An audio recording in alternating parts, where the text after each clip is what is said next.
नमस्कार बच्चों, आप सभी का बहुत बहुत स्वागत है हमारी आज की इस क्लास में। और बहुत अच्छे तरीके से हम लोग आप सभी के सामने पेश करने जा रहे हैं एक बहुत ही हमारा इंटरेस्टिंग अध्याय। चैप्टर का नाम आप दोस्तों पीछे देख ही पा रहे हैं। चैप्टर का नाम है प्राकृतिक वनस्पति तथा वन्य प्राणी, और इसका हम लोग अपनी आज की इस क्लास में लेक्चर नंबर 2 करने वाले हैं, है ना। हमारी जो पिछली क्लास हुई थी दोस्तों, उसके अंतर्गत हमने इस चैप्टर का आप सभी के सामने लेक्चर नंबर 1 किया था, और बहुत ही गहराई के साथ बहुत ही मजेदार बातें हमने इस चैप्टर के संदर्भ में आप सभी के साथ डिस्कस की थी। हमारी आज की ये जो क्लास है दोस्तों, आप देखते हैं कि इस चैप्टर का दूसरा लेक्चर आपके सामने पेश कर रही है। और हमारी ये जो चैप्टर आप देखते हैं प्राकृतिक वनस्पति तथा वन्य प्राणी, ये हमें भूगोल के अंतर्गत या फिर जिसे हम लोग ज्योग्राफी के नाम से भी पुकारते हैं ना, वहां पर देखने को मिलता है। आपके पेपर में दोस्तों आप देखते हैं कि यहाँ से बहुत सारे सवाल बनते हैं, तो एक एक कर इस चैप्टर की जो पूरी कहानी है उसको हम लोग समझते चलते हैं। अगर आपको याद होगा दोस्तों कि जो हमारा लेक्चर नंबर 1 हुआ था, उसके अंतर्गत हमने ये समझा था कि हमारे प्यारे भारत के अंदर हमें अलग अलग तरीके के, आप क्या देखते हैं दोस्तों, हमें अलग अलग तरीके के प्राणी जगत देखने को मिलते हैं, है ना। हमने दो शब्दों को आपके साथ अपनी पिछली क्लास के अंतर्गत डिस्कस किया था। हमने प्राणी जात और उसी के साथ साथ आप क्या देखते हैं दोस्तों, हमारे जो जंतु जात होते हैं ना, है ना, या फिर जिसे हम लोग वनस्पति जात के नाम से पुकारते हैं, उनके बारे में हम लोगों ने क्या किया था दोस्तों, आप देखते हैं कि डिस्कस किया था, है ना। तो ये आप देखते हैं कि दोस्तों हमारा पूरे तौर पर आप देखते हैं कि इन दो शब्दों को हमने आप सभी के सामने समझा। प्राणी जात का मतलब क्या है कि जितने भी जानवर होते हैं, इनके समूह को हम लोग प्राणी जात के नाम से पुकारते हैं। हमारे भारत में हमें भिन्न भिन्न प्रकार के जानवर देखने को मिलते हैं। बहुत ऐसे जानवर होते हैं जो आपको ज़मीन पर दिखते हैं, बहुत से ऐसे जानवर होते हैं जो आपको पानी में तैरते हुए दिखते हैं, बहुत से ऐसे जानवर होते हैं जो आपको ज़मीन पर रेंगते हुए दिखते हैं। तो अलग अलग जानवरों का ये जो समूह है, जब हम इनको एक नाम से पुकारते हैं तब इनको प्राणी जात कहा जाता है। वहीं जब हम बात करते हैं वनस्पति जात की दोस्तों, तो वनस्पति जात का मतलब क्या है कि वनस्पति जात से तात्पर्य है कि हमारे देश में हमें भिन्न भिन्न प्रकार के पेड़ पौधे देखने को मिलते हैं। बहुत ज़्यादा ऊंचाई वाले, बहुत छोटे, है ना, आपको दिखता है कि झाड़ियाँ भी हमारे देश के अंदर आपको दिखती हैं। हमें ठंडे इलाकों में हमारे पौधे दिखते हैं, आपको गर्म इलाकों में हमारे पौधे दिखते हैं। तो एक समूह के तौर पर हम उन्हें वनस्पति जात के नाम से पुकारते हैं। उसी के साथ साथ हमने देखा था कि भारत के अंदर हमारे पास तीन, आप देखते हैं कि 5 प्रकार की वनस्पतियां होती हैं, या फिर 5 प्रकार के हमें जंगल देखने को मिलते हैं। इनमें से तो 2 जंगल थे, इनमें से एक था सदाबहार वन, है ना। उसके बारे में हम डिस्कशन कर चुके हैं। सदाबहार वन का मतलब क्या होता है दोस्तों? सदाबहार वन का मतलब होता है, आप देखते हैं कि हमारे ऐसे वृक्ष या फिर हमारे ऐसे, सदाबहार वन का मतलब क्या होता है दोस्तों? सदाबहार वन का मतलब होता है कि हमारे ऐसे वृक्ष जहां पर आपको हमेशा क्या दिखती है दोस्तों, बाहर देखने को मिलती है, जहां पर हर समय आप बारिश होते हुए देखते हैं, ऐसे वृक्षों को हम लोग सदाबहार वन कहते हैं, है ना। और उसी के साथ साथ दोस्तों हम लोगों ने आप सभी के साथ दूसरे जो हमारे वन थे, जिनका नाम है पर्णपाती वन। और ये पर्णपाती वन कौन से वन होते हैं? ये पर्णपाती वन हमारे वो वन होते हैं जहां पर आपको क्या दिख जाता है दोस्तों, जहां पर आपको पतझड़ देखने को मिलता है। और इनके बारे में हम लोग लेक्चर 1 में डिटेल से पढ़कर आए हैं। हमारी आज की इस क्लास में दोस्तों हम लोग आप सभी के साथ भारत के अंदर मौजूद जो हमारे, आप देखते हैं दोस्तों, तीसरे प्रकार के जो आपको वन दिखते हैं, जिसे हम लोग कटीले वन या फिर झाड़ियाँ कहते हैं, वो देखेंगे। फिर हम लोग आप सभी के साथ पर्वतीय वन के बारे में डिस्कशन करेंगे। और फिर भारत के अंतर्गत जो हमारे जंगलों का एक और प्रकार है, जिसे हम लोग मैंग्रोव वन के नाम से पुकारते हैं, वो देखेंगे। और फिर भारत में वन्य प्राणी, यानी कि भारत में हमारे यहाँ पर किस किस प्रकार के जानवर, किस किस प्रकार के हमारे यहाँ वनस्पतियाँ मौजूद हैं, उनको देखेंगे। और उसी के साथ साथ चैप्टर से संबंधित जो हमारे क्विज के क्वेश्चंस होंगे, पोल के क्वेश्चंस होंगे, वो भी डिस्कस करेंगे। स्टार्ट करते हैं दोस्तों। यहाँ पर हम लोग देख पा रहे हैं, डिस्कशन किया जा रहा है कटीले वन तथा झाड़ियाँ। तो कटीले वन तथा झाड़ियों से क्या तात्पर्य है? भारत के ऐसे इलाके जहाँ पर आप लोग देखते हैं कि बहुत कम बारिश होती है ना। वहाँ जहाँ पर हमें बहुत कम बारिश होगी दोस्तों, वहाँ पर हमें हरियाली नहीं दिखेगी। और जहाँ पर हरियाली नहीं दिखेगी तो वहाँ पर हमें कुछ इस तरीके की, आप देखते हैं कि कटीली झाड़ियाँ देखने को मिलेंगी। भारत में ऐसे इलाके जहाँ पर एक साल में आप देखते हैं कि 70 सेंटीमीटर से कम की बारिश होती है। और मैं अगर आपसे पूछूं कि भारत में ऐसे कौन से इलाके होंगे जहां पर बहुत कम बारिश होगी, तो आप सभी को पता है दोस्तों कि जो हमारा ये राजस्थान का एरिया है और पश्चिमी राजस्थान का एरिया है, जो रेगिस्तानी एरिया है, यहाँ पर आप देखते हैं कि हमें बहुत कम बारिश होते हुए दिखती है ना। तो गुजरात वाला एरिया हुआ, राजस्थान का कुछ एरिया हुआ, उसी के साथ आप देखते हैं कि मध्य प्रदेश, छत्तीसगढ़, ये कुछ हमारे देश के अंतर्गत ऐसे इलाके हैं जहाँ पर एक साल में आप देखते हैं कि 70 सेंटीमीटर से भी कम बारिश होती है। और ऐसे क्षेत्रों के अंदर हमें कटीली झाड़ियों वाले जंगल देखने को मिलते हैं। इन कटीली झाड़ियों वाले जंगल में आप देखते हैं कि हमारे पास कुछ अलग प्रकार की वनस्पतियां देखने को मिलती हैं। किस प्रकार की वनस्पतियां देखने को मिलती हैं? ऐसे जंगल के अंदर दोस्तों हमें कुछ अलग प्रकार के पादप या फिर आप देखते हैं कि जो हमारी वनस्पतियां होती हैं वो देखने को मिलती हैं। ऐसे जंगलों में हमें क्या दिखता है दोस्तों, आप लोग देखते हैं कि हमें बबूल का पेड़, उसी के साथ खजूर का पेड़, उसी के साथ आप देखते हैं कि यूफोबिया नामक जो हमारा पेड़ होता है या फिर जो कैक्टस नामक पेड़ होता है, इस तरीके के पेड़ हमें देखने को मिलते हैं। अच्छा, कटीले झाड़ों के अंदर आप देखते हैं कि जहाँ पर भी हमारे कटीले वन हमें देखने को मिलते हैं, यहाँ पर हम लोग देखते हैं कि इन पेड़ों को उगने के लिए आप देखते हैं कि कम पानी की ज़रूरत होती है ना? क्योंकि यहाँ बारिश तो वैसे ही कम होती है। तो जो भी पेड़ इन इलाकों के अंदर हमें दिखते हैं, ये पेड़ क्या करते हैं दोस्तों, ये गहराई तक ज़मीन में जाते हैं और अपनी जड़ों को फैला लेते हैं ताकि ये पानी को प्राप्त कर सकें। तो ये 4 प्रकार के आप देखते हैं कि वृक्ष होते हैं, खजूर, इसी के साथ कैक्टस, आप देखते हैं दोस्तों यूफोबिया, और क्या हमारा बबूल का पेड़। अच्छा, ये जो जितने भी पेड़ आप देखते हैं दोस्तों जो हमें कटीले जंगलों में देखने को मिलते हैं, ये गहराई के साथ क्या करते हैं, ज़मीन में अपनी जड़ों को फैलाते हैं और वहाँ से पानी को प्राप्त करते हैं। इसके बाद आप जितने भी अपने ये कटीले जंगलों में मौजूद पेड़ों को देखते हैं, इनके तने आपको हमेशा बहुत ही मजबूत दिखते हैं। जैसे अगर आप देखते हैं, जैसे दोस्तों कि खजूर का पेड़ है तो उसका तना आपको बहुत मजबूत दिख रहा है। ऐसी कैक्टस का है, इसका तना आपको बहुत मजबूत दिख रहा है। ऐसे यूफोबिया का है, इसका तना आपको बहुत मजबूत दिख रहा है। ऐसी बबूल का है तो उसका भी तना आपको बहुत मजबूत दिख रहा है।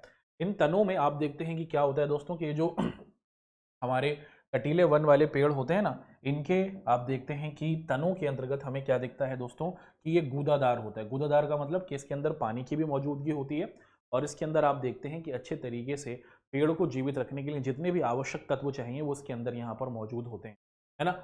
अच्छा, एक बहुत ही महत्वपूर्ण बात यह है कि जो कटीले वन होता है ना दोस्तों, इसके अंतर्गत जितने भी पेड़ हैं उनमें आप देखते हैं कि पत्तियां नहीं होती, पत्तियों की जगह आपको कांटे दिख जाते हैं। जैसे बबूल हो, खजूर हो, कैक्टस हो या फिर यूफोबिया हो, इसमें पत्तियां कम होती हैं, अपितु आपको कांटे इन इस प्रकार के कटीले वनों में दिखते हैं। नाम से ही क्लियर है, कटीले वन।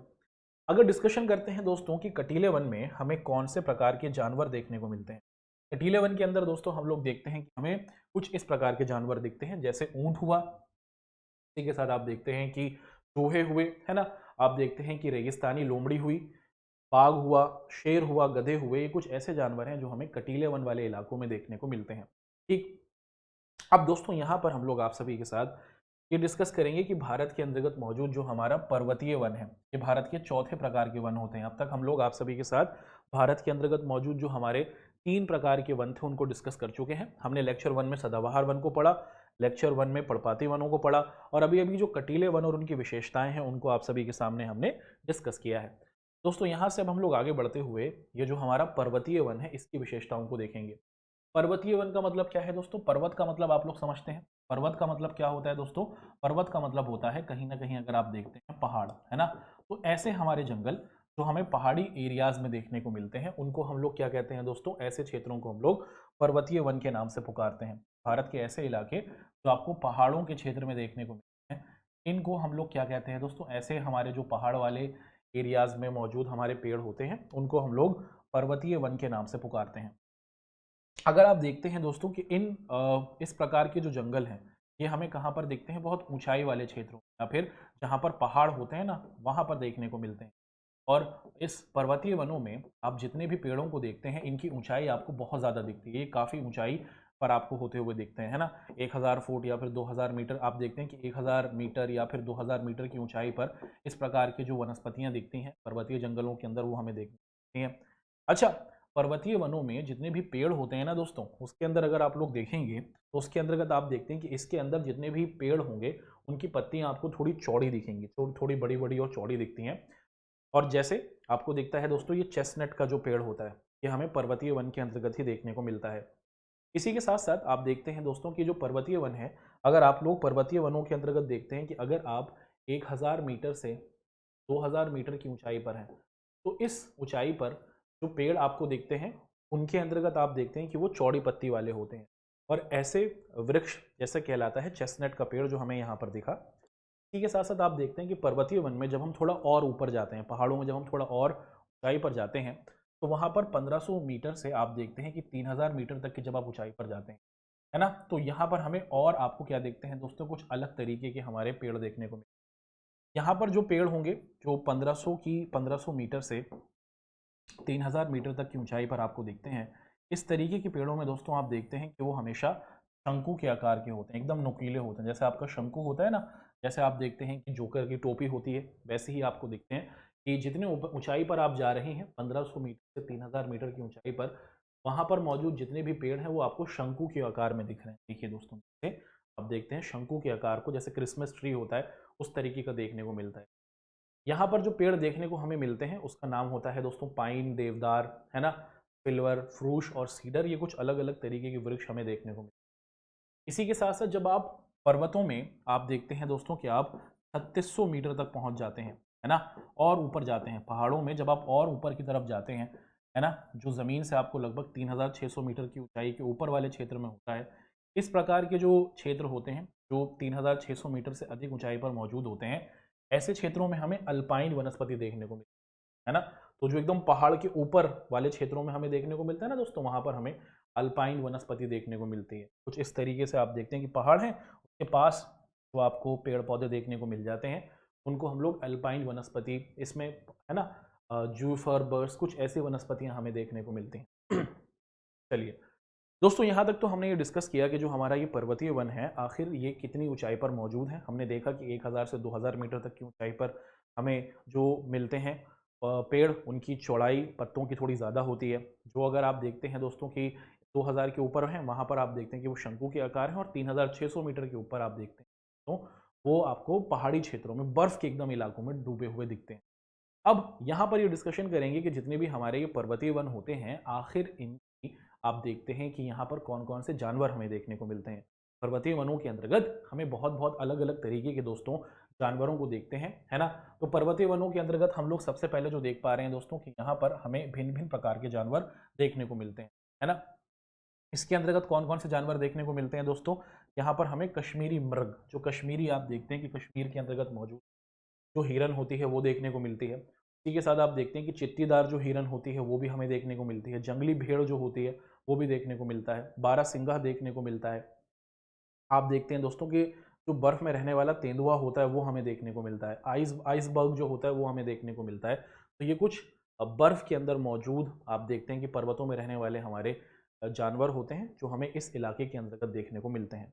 आगे बढ़ते हैं दोस्तों। अब ये भारत के अंतर्गत मौजूद हमारा 5वें प्रकार के जंगल होते हैं जिसको नाम से पुकारते हैं, जिसको हम लोग मैंग्रोव वन के नाम से पुकारते हैं। अब मैंग्रोव वन से क्या तात्पर्य है और मैंग्रोव वन होता क्या है, चलिए इसको समझने की कोशिश करते हैं, है ना।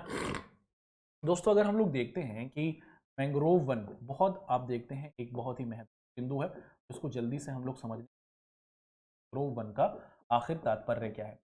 देखिए, हमारी जितनी भी नदियां हैं, जैसे हमारी गंगा नदी हुई, हमारी महानदी हुई, हमारी कृष्णा नदी हुई, हमारी गोदावरी नदी हुई, ये जब नदी में मिल, ये जो जितनी भी नदियां हैं जब ये समुद्र में मिल रही होती हैं तो ये अपना डेल्टा बनाती हैं। अब आप पूछेंगे सर ये डेल्टा क्या होता है, चलिए इसको समझने की कोशिश करते हैं। जैसे मान लीजिए कि मेरा हाथ क्या है दोस्तों, एक नदी है ना, और मेरी नदी आप देख रहे हैं कि नदी ये बह रही है। जब ये नदी समुद्र में मिलती है तो ये अपने बहुत सारे, आप क्या देखते हैं दोस्तों, अपने बहुत सारे मुंह बना लेती है। नदी बह रही है और नदी बहते हुए जब समुद्र में मिलेगी तो आप देखते हैं कि दोस्तों इसकी बहुत सारी धाराएं या फिर इसके बहुत सारे मुंह बन जाते हैं, और इसी धारा को, ये जो हमारी धाराएं बनी हैं, इन्हीं को हम लोग डेल्टा कहते हैं। जैसे आप देखते हैं कि नदी बह रही है और नदी बहते हुए आप क्या देखते हैं दोस्तों, समुद्र में मिलते हुए अपनी बहुत सारी अलग अलग धाराएं बना लेती है। बहते हुए उसकी एक धारा है, समुद्र में जब वो गिरती है तो आप देखते हैं कि उसकी बहुत सारी अलग अलग धाराएं बन जाती हैं। इन्हीं धाराओं को, ये जो है दोस्तों, ये जो अलग अलग धारा है, इसी को हम लोग डेल्टा कहते हैं, है ना। तो अगर आप ध्यान से देखें कि जैसे हमारी गंगा नदी यहाँ पर आपको बहती हुई दिख रही है, और जब ये गंगा नदी आपको बंगाल की खाड़ी में गिरती हुई दिखती है तो इसकी बहुत सारी धाराएं बन जाती हैं, और इन्हीं धाराओं में जब नदी का पानी आप देखते हैं कि समुद्र में मिल रहा होता है, तो नदी पानी समुद्र में मिलाते हुए आप देखते हैं कि अपनी बहुत सारी धाराएं बनाती है, और इसी धारा को हम लोग डेल्टा कहते हैं। और इन्हीं डेल्टा के आसपास, है ना, इन्हीं पानी के आसपास आप देखते हैं कि जो पादप हमें दिखते हैं, ऐसे ही पानी में जो नदी का पानी जब समुद्र में मिल रहा होता है, उस पानी के आसपास जो हमें वनस्पतियां दिखती हैं दोस्तों, इस प्रकार का जो जंगल हमें दिख जाता है उसे हम लोग मैंग्रोव वन के नाम से या फिर मैंग्रोव पादप के नाम से पुकारते हैं। अच्छा, मैंग्रोव वन में एक विशेषता आपको देखने को मिलती है, वो क्या, इसका जो पूरा का पूरा आप देखते हैं कि जो पेड़ होता है ना, वो आपको पानी के अंदर डूबा हुआ दिखता है, और सिर्फ इसकी जो ऊपरी भाग होता है ना वो आपको पानी के ऊपर दिखता है। पूरा पेड़, इसकी जड़ें हुई, इसका तना हुआ, वो पानी के अंदर है, सिर्फ ऊपरी भाग आपको सांस लेने के लिए बाहर आया हुआ दिखता है। ये मैंग्रोव वन की एक बहुत ही बड़ी विशेषता हमें देखने को मिलती है। इस प्रकार के जो हमारे जंगल होते हैं, ये जो हमारा मैंग्रोव वन है, इसके अंतर्गत हमें कौन कौन से वृक्ष देखने को मिलते हैं। यहाँ पर आप लोग देखते हैं दोस्तों, सुनहरी नामक एक जो वृक्ष होता है, कुछ इस तरीके का होता है, वो हमें देखने को मिल जाता है मैंग्रोव वन में, है ना। कि जब नदी समुद्र में मिल रही होती है उस समय आप लोग देखते हैं कि ये सुनहरी नाम का जो वृक्ष होता है वो हमें देखने को मिलता है। भारत में जो हमारा ये सुंदरवन डेल्टा है, सुंदरवन डेल्टा कहाँ पर है दोस्तों, आप देखते हैं कि ये जो हमारा पश्चिम बंगाल के आसपास का एरिया है ना, ये पश्चिम बंगाल के आसपास का एरिया, यहीं पर हमें सुंदरवन डेल्टा देखने को मिलता है। इसके अंतर्गत आप लोग देखते हैं दोस्तों कि जो पेड़ हमें देखने को मिलते हैं उसका नाम तो हमने देखा सुनहरी। यहाँ पर हमें कुछ मशहूर और विचित्र प्रकार के जंतु भी देखने को मिलते हैं, जैसे जो रॉयल बंगाल टाइगर है ना, ये हमें सुंदरवन के जंगलों में ही देखने को मिलता है। उसी के साथ आप देखते हैं कि कछुआ हुआ, घड़ियाल हुआ, सांप हुआ, ये कुछ और जानवर हैं जो हमें मैंग्रोव वन या फिर सुंदरवन के आसपास देखने को मिलते हैं। चलिए अब दोस्तों, अब हम लोग क्या करते हैं, अब हम लोग क्विकली उन चीज़ों को रिपीट कर लेते हैं जो हमने आपके साथ अपने लेक्चर 1 से लेकर अब तक पढ़ी हैं। हमने सबसे पहले आप सभी के साथ दोस्तों डिस्कशन किया था वर्षा वनों के बारे में। वर्षा वन को हम लोग किस नाम से पुकारते हैं, इसे हम लोग सदाबहार वन के नाम से भी पुकारते हैं। सदाबहार वन का मतलब है दोस्तों कि आप देखते हैं कि यहाँ पर 200 सेंटीमीटर से अधिक की बारिश आपको होती हुई दिखती है। भारत में कौन से इलाके हमें दिखते हैं, जो हमारे समुद्र के पास वाले इलाके हैं, जैसे पश्चिमी घाट हुआ, आप देखते हैं कि हमारे पूर्वोत्तर क्षेत्र हुए, या फिर हमारे जो आइलैंड्स हैं, हमारा अंडमान निकोबार हुआ, या फिर आप देखते हैं कि लक्षद्वीप हुआ, जहाँ बारिश बहुत ज़्यादा होती है, ऐसे क्षेत्रों में हमें इस प्रकार के जंगल देखने को मिलते हैं। कौन कौन सी यहाँ पर पेड़ पौधे देखते हैं, यहाँ पर एबोनी हुआ, मोहगनी हुआ, रोजवुड हुआ, रबड़ हुआ, सिकोना हुआ, ऐसे हमें पेड़ देखने को मिलते हैं। और कौन कौन से जानवर इस क्षेत्र में देखने को मिल जाते हैं, हाथी, बंदर, लेमर और हिरण। इसके बाद भारत में जो हमारा दूसरे प्रकार का आप देखते हैं कि जो हमने जंगल देखा था, उसको हम लोग पर्णपाती वन के नाम से पुकारते हैं। पर्णपाती वन भारत के ऐसे क्षेत्र होते हैं दोस्तों जहां पर 70 से 100 सेंटीमीटर की बारिश आपको होती हुई दिखती है। भारत में पर्णपाती वन कहां पर है दोस्तों, जहां पर आप देखते हैं कि बारिश 100 से 70 सेंटीमीटर के आसपास होती है। और भारत में आप अपना जो उत्तर भारत देखते हैं, जैसे यूपी हुआ, बिहार हुआ, एमपी हुआ, पश्चिम बंगाल, महाराष्ट्र, ये ऐसे क्षेत्र हैं जहाँ 70 से 100 सेंटीमीटर की बारिश होती है और यहीं पर हमें पर्णपाती वन दिखता है। ऐसे जंगलों में हमें कौन से पेड़ दिखते हैं, सागौन, बांस, सास, शीशम, कुसुम, अर्जुन, शहतूत। बात की जाए कौन से जानवर हमें यहाँ पर देखने को मिलते हैं, तो शेर, बाघ, सुअर, हिरण, हाथी, ये जानवर हमें देखने को मिलते हैं। दोस्तों बात की जाएगी कटीली झाड़ियों के बारे में। भारत के अंतर्गत आप देखते हैं कि हमारे पास कटीली झाड़ियों वाले भी पेड़ मौजूद हैं, जिसको अभी अभी हमने देखा। कटीली झाड़ियों से तात्पर्य है कि ऐसे हमारे वृक्ष जहाँ पर बारिश 70 सेंटीमीटर से कम की हमें दिखती है। भारत में ऐसे कौन से इलाके हैं, राजस्थान हुआ, गुजरात हुआ, और आप देखते हैं कि मध्य प्रदेश का भी जो कुछ क्षेत्र है वो हमें इस कटीली झाड़ियों वाले क्षेत्र के अंतर्गत दिखता है। कटीली झाड़ियों में हमें बबूल, खजूर, यूफोबिया और कैक्टस नामक पेड़ मिलते हैं। और कौन से जानवर यहाँ पर दिखते हैं, ऊँट हुआ, चूहा हुआ, खरगोश हुआ, लोमड़ी हुई और गधा, ये जानवर हमें कटीली झाड़ी वाले एरियो में दिखते हैं। भारत में जो हमारा आप देखते हैं दोस्तों, जो चौथे प्रकार के वृक्ष हैं या फिर वन है, उन्हें पर्वतीय वन कहा जाता है। पर्वतीय वनों में हम देखते हैं कि दोस्तों बारिश के संदर्भ में कोई इन्फॉर्मेशन नहीं है, अब बारिश हमें होती हुई नहीं दिखती उतनी ज़्यादा। भारत का जितना भी हिमालय का इलाका है या फिर जो हमारे पूर्वोत्तर राज्य हैं, है ना, उन क्षेत्रों में ही हमें ये पर्वतीय वन देखने को मिलते हैं। कौन कौन से पेड़ दिखते हैं यहाँ पर, पाइन, देवदार, फर और सीडर नामक पेड़ देखने को मिलते हैं। कौन से जानवर, चित्तीदार हिरण, भेड़, खरगोश, हिम तेंदुआ, आइसबर्ग और लाल पांडा। भारत का जो हमारा पांचवा दोस्तों आप देखते हैं कि हमारा वन है, उसका नाम है मैंग्रोव वन। जब नदी समुद्र में मिल रही होती है तो वो अपना डेल्टा बनाती है, और डेल्टा के पास ही आप देखते हैं कि हमारा ये मैंग्रोव वन हमें देखने को मिलता है। गंगा नदी जब मिलेगी, महानदी जब मिलेगी, कावेरी नदी जब मिलेगी, तो जब ये नदियाँ समुद्र में मिल रही होती हैं, उसी के पानी को हम लोग डेल्टा कहते हैं, और वहाँ पर जो हमें वन मिलते हैं, जो वृक्ष मिलते हैं, उसी को हम लोग मैंग्रोव वन के नाम से पुकारते हैं। मैंग्रोव वन में कौन से प्रकार के वृक्ष हमें दिखते हैं, यहाँ पर सुंदरी और आर्किड नामक जो वृक्ष है वो देखने को मिलता है। और महत्वपूर्ण जो जानवर होता है यहाँ पर रॉयल बंगाल टाइगर। दोस्तों यहाँ तक तो हमने आप सभी के साथ ये समझने की कोशिश की कि भारत में हमारे पास कितने प्रकार के आपको वन देखने को मिल जाते हैं। आगे बढ़ते हैं, अब चीज़ों को और अच्छे तरीके से डिस्कस कर लेते हैं कि हमारे प्यारे भारत में आप देखते हैं कि अगर हम जंतुओं की बात करें कि हमारे पास कितने प्रकार के जंतु मौजूद हैं, तो अधिक से अधिक हमारे पास 90,000 से भी अलग अलग प्रकार के जंतु देखने को मिलते हैं। हमारे पास शेर भी है, हाथी भी है, जेबरा भी है ना, हिरन भी है, गेंडा भी है। तो भारत में भिन्न भिन्न प्रकार के जानवर हमें देखने को मिल जाते हैं।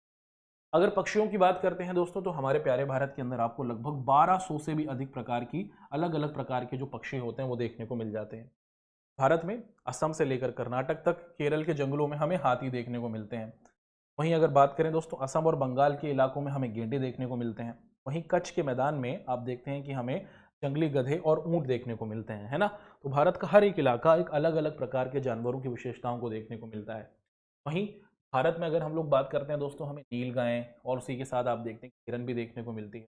और भारत दुनिया का एकमात्र ऐसा देश है जहाँ पर हमें शेर भी देखने को मिलता है।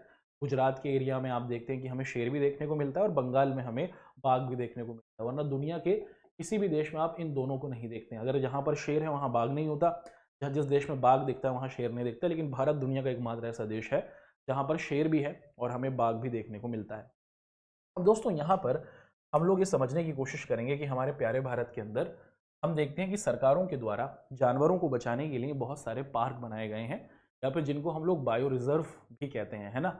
तो एक एक कर कर ये जो हमारे वन्य प्राणी निश्चय कहलाते हैं हिंदी में, ये कहाँ कहाँ पर हैं, क्या क्या इनके नाम हैं, इनको एक एक कर कर डिस्कस कर लेते हैं। दोस्तों अगर हम लोग देखते हैं तो हमारे प्यारे भारत के अंदर आप देखते हैं कि उत्तराखंड के अंदर हमें दिखता है नंदा देवी हमारा क्या है दोस्तों, वन्य प्राणी क्षेत्र। उसी के साथ आप देखते हैं दोस्तों कि जो हमारा मध्य प्रदेश है वहाँ पर आपको दिखता है अर्चना अमरटक। उसी के साथ आप देखते हैं कि जो हमारा अरुणाचल प्रदेश है वहाँ पर आपको दिहांग दिबाग नामक सेंचुरी देखने को मिलती है। मेघालय में आपको दिखती है मानस वाइल्ड लाइफ सेंचुरी। इसी के साथ साथ आप देखते हैं दोस्तों कि हमें देखने को मिलती है केरला के अंतर्गत नीलगिरी नामक हमारे जानवरों को बचाने का क्षेत्र। उसी के साथ आप देखते हैं कि जो गुजरात का कच्छ वाला एरिया है जहाँ पर हमें जानवर देखने को मिलते हैं, विशेषकर शेर, वहाँ पर ग्रेट रन ऑफ कच्छ कर कर जानवरों को बचाने के लिए सरकार ने अब अभयारण्य को और पार्क को बनाया है। ऐसे ही आप देखते हैं कि पश्चिम बंगाल में सुंदरवन के पास सुंदरबन हमें क्षेत्र देखने को मिलता है। ऐसे ही उड़ीसा में हम लोग देखते हैं सिमलापाल नेशनल पार्क हमें देखने को मिलता है। गल्फ और ऑफ मन्नार हमें तमिलनाडु में देखने को मिलता है ना। और आप देखते हैं कि परमाची हमें देखने को मिल जाता है हमारे मध्य प्रदेश में, और मध्य प्रदेश में ही हमें पन्ना नेशनल पार्क भी देखने को, अलग अलग हमारे नेशनल पार्क भारत के अलग अलग इलाकों में हमें देखने को मिलते हैं। और अंडमान निकोबार में हमें ग्रेट अंडमान निकोबार आप देखते हैं कि हमारा वन्य स्वर्ण क्षेत्र देखने को मिलता है। और इन सभी इलाकों में, इन सभी हमारे ये जो बायो रिजर्व पार्क है दोस्तों, इनके अंतर्गत हम लोग देखते हैं कि हमें भिन्न भिन्न प्रकार के जानवर देखने को मिलते हैं। जैसे सुंदरवन हुआ जो हमें पश्चिम बंगाल में दिखता है, मन्नार की खाड़ी हुई, नीलगिरी हुई, नंदा देवी हुई, ग्रेट निकोबार माइनस हुआ, सीमलगिरी हुई, दिहांग दिबाग जो हमें अरुणाचल प्रदेश में दिखता है, कंचनजंगा, अगस्मलाई, पंचीमढ़ना, अमरकंटक, पन्ना, है ना। ये सभी हमारे आपको अलग अलग क्या दिखते हैं दोस्तों, बायोस्फेयर्स रिजर्व देखने को मिलते हैं। यहाँ पर जानवरों को सुरक्षित रखने के लिए सुरक्षित माहौल बनाया जा रहा है। भारत में हम टोटल देखते हैं दोस्तों, हमारे प्यारे भारत के अंदर 89 नेशनल पार्क हैं। और इसके अंतर्गत आप लोग देखते हैं कि जानवरों को बचाने के लिए सरकार ने 49 वन्य जीव अभ्यारण्यों को भी बनाया। तो बड़े पार्क हैं 89, और जो छोटे क्षेत्र हैं वो आपको 49 के करीब हमारे देश में देखने को मिलते हैं। चलिए दोस्तों, यहाँ तक तो हमने आप सभी के साथ ये जो हमारा अध्याय रहा है उससे संबंधित जो महत्वपूर्ण बिंदु थे उनको एक एक कर कर रखा है। अब आगे बढ़ते हैं, चैप्टर से संबंधित जो हमारे सारे बिंदु हैं उनको क्विकली आपके सामने रखना शुरू कर देते हैं। सबसे पहले आपसे पूछा जा रहा है कि निम्नलिखित में से कौन कटीले वनों की एक प्रमुख जाति हैं। कटीले वनों की कौन सी आपको जाति दिखती है, यह आपसे पूछा जा रहा है। आक्साई, पाइन, देवदार या फिर मोहगनी, है ना। कटीले वन वाली आपको कौन सी आपको दिखता है दोस्तों, हमारे वृक्ष हैं वो आपको बताना है। कमेंट करके जल्दी से आंसर दीजिएगा कि जो हमारे कटीले वन है उसका आपको कौन सा रूप दिखता है। देखिए पाइन हुआ, देवदार हुआ, है ना, ये सभी तो हमें पर्वतीय वन के अंतर्गत दिखते हैं। मैंने थोड़ा सा आपको हिंट भी दिया है, तो बताइएगा कि कटीले वनों से संबंधित कौन सी हमें जाति देखने को मिलेगी। अगला सवाल पूछा जा रहा है कि जो हमारे चौड़ी पत्ती वाले आपको दिखता है कि ओक और चेस्टनट नामक पेड़ हैं, ये हमें कहाँ पर देखने को मिलते हैं। ये हमें ऐसे क्षेत्रों में देखने को मिलते हैं जो 1000 मीटर से 2000 मीटर के आसपास आपको ऊंचाई पर दिखते हैं, है ना। और ये हमें पर्वतीय वनों के अंतर्गत देखने को मिलते हैं। ऑप्शन सी हमारा बिल्कुल सही है। अगला सवाल है, पूछा जा रहा है कि जंगल जगह की जलवायु को कैसे प्रभावित करते हैं। देखिए जंगल जो होते हैं वो किसी भी जगह पर आपको देखते हैं कि जहाँ पर ज़्यादा हरियाली होती है वहाँ ज़्यादा बारिश होती है। ज़्यादा बारिश होने की वजह से वहाँ का तापमान कम रहता है और वहाँ की जलवायु फिर उसी वजह से बदलती रहती है। उपरोक्त सभी आप देखते हैं कि वजह से जंगलों की वजह से किसी भी क्षेत्र की जलवायु प्रभावित होती है। अगला है कि निम्न में से कौन सा राज्य है जहाँ सबसे ज़्यादा हमें क्षेत्र में क्या दिख जाते हैं दोस्तों, जानवर देखने, हमारे वृक्ष देख, सबसे ज़्यादा वनों वाला जो क्षेत्रफल है दिए गए ऑप्शंस में से कौन है ये आपको बताना है। मणिपुर, मिजोरम, नागालैंड या फिर असम? आपके हिसाब से इन दिए गए ऑप्शंस में से किस राज्य में हमें सबसे ज़्यादा वनों का क्षेत्रफल दिखेगा? उसका आंसर आप लोगों को कमेंट में देना। अगला सवाल है कि सुंदरवन हमारा जो जीव मंडल निश्चय है, ये भारत में हमें कहाँ देखने को मिलता है?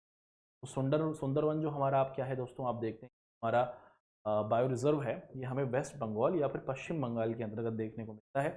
ऑप्शन ए आप देखते हैं कि बिल्कुल सही। अगला सवाल है, केरल, कर्नाटक तथा तमिलनाडु के अंतर्गत आप देखते हैं कि जो हमारा फैला हुआ निश्चय है ना, केरल हुआ, उसी के साथ आप देखते हैं कि कर्नाटक हुआ, है ना, और उसी के साथ आप देखते हैं कि तमिलनाडु हुआ। इन तीन राज्यों में जो फैला हुआ निश्चय है उसका नाम आपको बताना है। तो ना तो वो नंदा देवी है, क्योंकि वो तो आप देखते हैं कि उत्तराखंड में है। सुंदरवन आप देखते हैं कि पश्चिम बंगाल में है। नीलगिरी भी नहीं है दोस्तों। मन्नार की खाड़ी जो है वो हमें केरल, कर्नाटक और तमिलनाडु के अंतर्गत देखने को मिलती है। अगला सवाल है कि कटीली झाड़ियाँ किस वृक्ष में पाई जाती हैं? जो हमारी कटीली झाड़ियाँ होती हैं ये कौन सी प्रकार की मिट्टी में दिखेंगी? ये हमें बलुई मिट्टी के अंतर्गत देखने को मिलती हैं। अगला सवाल है कि शंकुधारी वन हमें कहाँ पर देखने को? ये जो शंकुधारी वन होंगे दोस्तों, ये हमें पहाड़ों के ऊपर देखने को मिलते हैं। पहाड़ों के ऊपर आप लोग देखते हैं दोस्तों कि शंकुधारी जो वृक्ष होते हैं ये पहाड़ों की ढलान पर हमें देखने को मिलते हैं। ऑप्शन सी हमारा बिल्कुल सही वन। आज की क्लास का एक और सवाल, कि सघन वर्ष वन पाए जाते हैं, सबसे ज़्यादा जो वन है, सबसे ज़्यादा हरियाली वाले वन वो हमें कहाँ दिखेंगे? तो दिए गए ऑप्शंस में से हम देखते हैं कि जहाँ पर सबसे ज़्यादा बारिश होगी, यानी कि जो हमारे सदाबहार वन है, जहाँ पर ज़्यादा हरियाली होगी वहीं पर आप देखते हैं कि सबसे ज़्यादा बारिश होगी, और वहीं पर सबसे ज़्यादा हमें सघन वन देखने को मिलेगा। दोस्तों, यहाँ तक तो हमने आप सभी के साथ ये जो हमारी आज की क्लास रही, ये सारे के सारे लेक्चर किया, और ये जो आपका लेक्चर नंबर 2 था, आप देखते हैं कि अब कंप्लीट हो। अब हमारी जो मुलाकात होगी दोस्तों, आप लोग देखते हैं कि नए अध्याय के अंतर्गत होगी, और उस नए अध्याय के अंतर्गत हम लोग आप सभी के साथ जो आपका चैप्टर के बिंदु होंगे उनको डिस्कस करेंगे। इसी आशा और उम्मीद के साथ कि आप सभी लोग अपना ध्यान रखेंगे, मैं आप लोगों से लेता हूँ विदा। मुलाकात करेंगे कि अपने नए अध्याय में, और उस नए अध्याय के अंतर्गत हम लोग नई नई बातों को आप सभी के सामने रखेंगे। आपका हमारे साथ जुड़ने के लिए दोस्तों बहुत बहुत शुक्रिया, धन्यवाद।